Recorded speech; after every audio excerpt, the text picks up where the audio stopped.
Hi, everybody. I'm Brittany Lewis, a breaking news reporter here at Forbes. Joining me once again is the president and CEO of Oxfam America, Abby Maxman.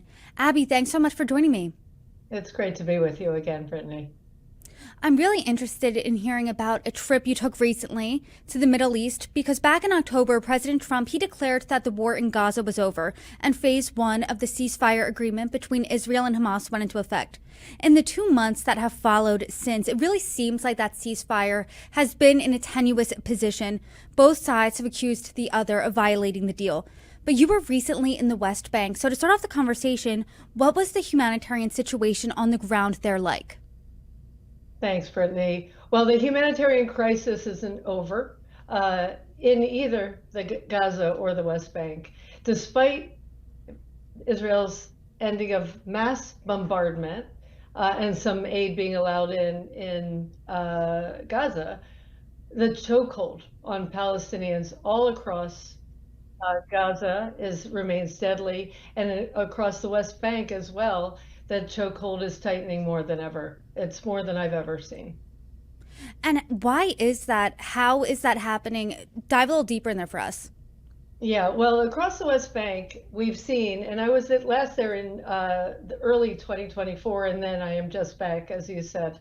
I have seen obstructions and obstacles being put up at every aspect of daily life for Palestinians. There is a systematic dehumanization of Palestinians across the West Bank and Gaza. When I was there, settler violence was at an extreme high, and over 1,000 blockades had been put off across the West Bank in the time since I had last been there.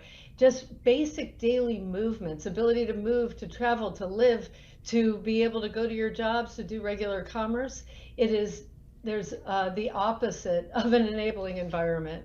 And we're seeing that over and over. Everyone I spoke with in Jenin, where I spoke with families who had lived in a refugee camp in Jenin for much of their life, and there had been destruction and violence, and they were displaced from the refugee camps. They are not allowed to go back in. They have nowhere to go, Brittany.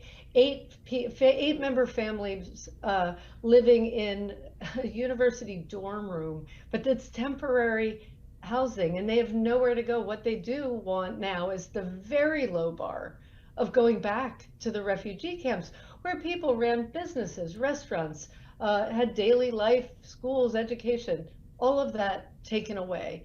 And this is happening all across the West Bank right now, while concurrently the fragile ceasefire in Gaza needs to hold. And what we're seeing there as well, just in the months since the ceasefire, over 350 people have been killed.